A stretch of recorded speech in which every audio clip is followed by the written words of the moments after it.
Very good evening. You're tuned into Headlines Today. Our top focus story. Arvind Kejriwal has continued his unrelenting series of charges on the alleged gas pricing scam, this time taking his fight directly to the doorstep of the BJP's prime ministerial face, Narendra Modi. The former Delhi chief minister has demanded that Modi come clean on whether he agrees with the higher gas prices. He claims the higher prices would hurt the common man while benefiting Mukesh Ambani's Reliance Industries and select government officials, but taking it beyond gas pricing. Kejriwal today upped the ante by raising questions about the Modi-Ambani nexus.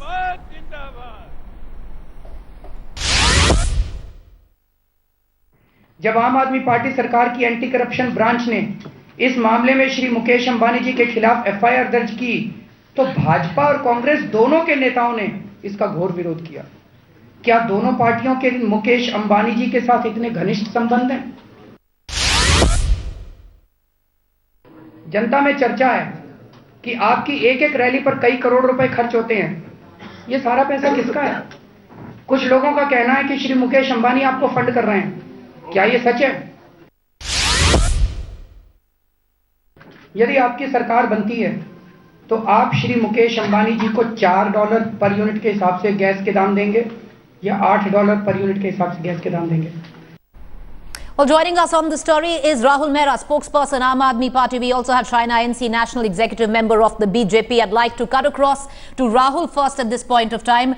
Rahul, correct me if I'm wrong, but three pertinent questions which Arvind Kejriwal has put forth to Narendra Modi. Question one, if the BJP government comes to power, will it sell gas at $4 a unit or will it retain the UPA fixed price of $8 a unit? Pertinent question that the BJP needs to answer. Question two, what is the relationship between Narendra Modi with Mukesh Ambani? Well, that could be in personal capacity, maybe not to be discussed in public domain. Question three, what is the cost of Modi's entire election campaign and what is the source of that money? Rahul, my question is, for a party which is open itself to corporate funding, why this question?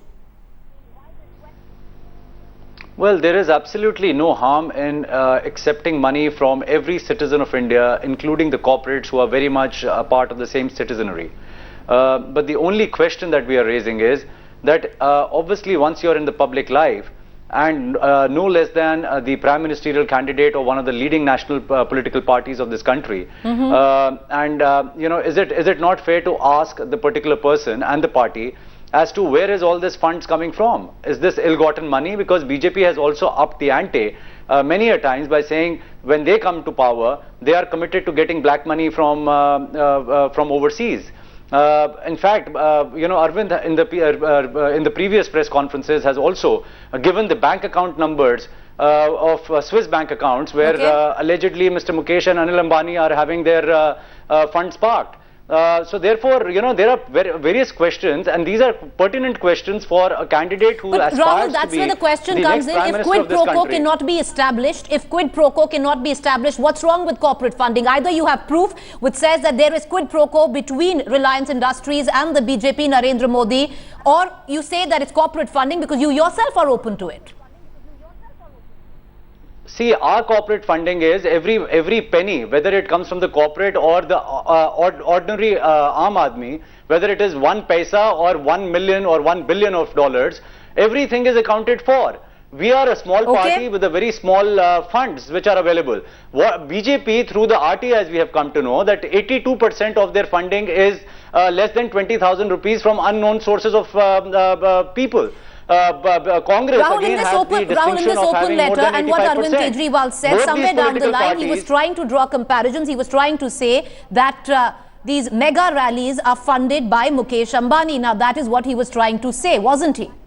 And if that is true, what's wrong with that if quid pro quo cannot be established?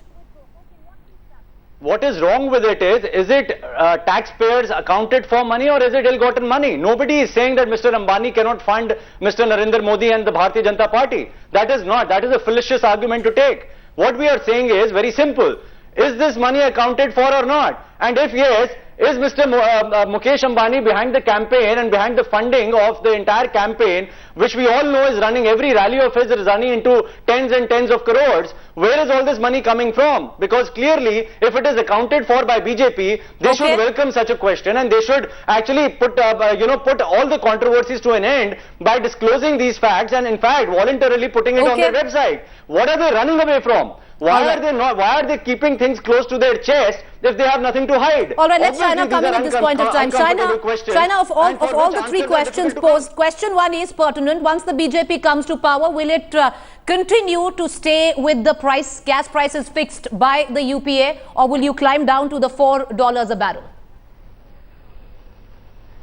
No, first let me answer 2-3 questions. One is that we don't need to, as a political party, answer another political party, which happens to be this so-called AAP party, which suggests that it is sitting on such a high moral ground so as to suggest that every other political party is on an illegit route.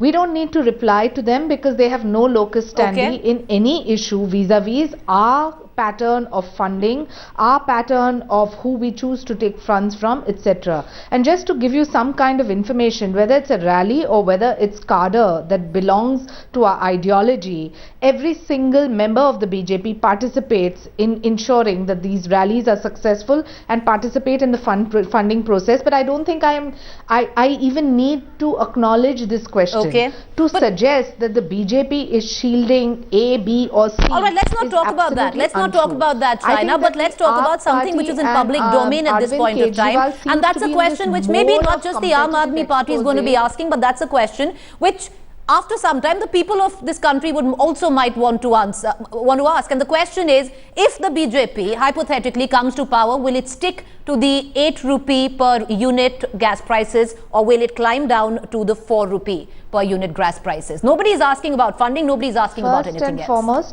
First and foremost, this is again a hypothetical question, and there is Parliament to decide. It's not for you and me to sit here in a television debate to decipher what the appropriate rate should be.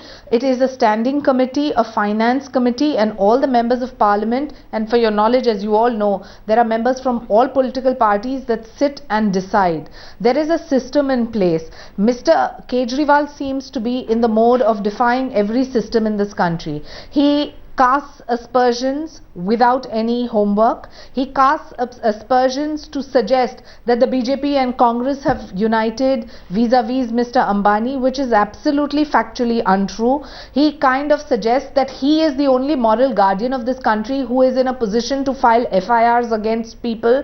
He is the only person in the country to suggest that if you vote for Narendra Modi, you're voting for a particular individual. I think all of this, one needs to say enough is enough. Do your job. Get on with what your mandate is. Do you want to come in at this point of time? If you feel you're here for a progressive government, suggest that these are the points we want to do.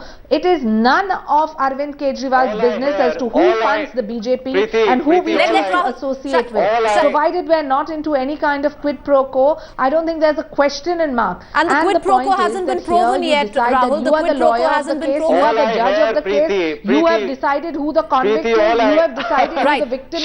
You have decided everything. One second, China, let Rahul come in. Come in, Rahul. It's not a democracy. China, first understand about a democracy. China, let Rahul come in. Go ahead, Rahul. I really can see how anxious China has become just by asking 2 simple questions. And these are not questions being asked by the Aam Aadmi Party. Aam Aadmi Party is just a medium, but these are the questions being asked by the people. And yes, if the BJP is totally disconnected with the people of India and doesn't want to answer and wants to hide everything from the people of India, which they, the so-called Mr. Modi, the epitome of all righteousness, the epitome of a person, the way a person should be and the way a leader should be.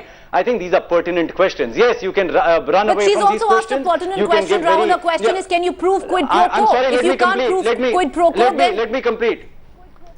I am sorry, the quid pro quo is whose helicopters and whose aircrafts are they flying all over India on?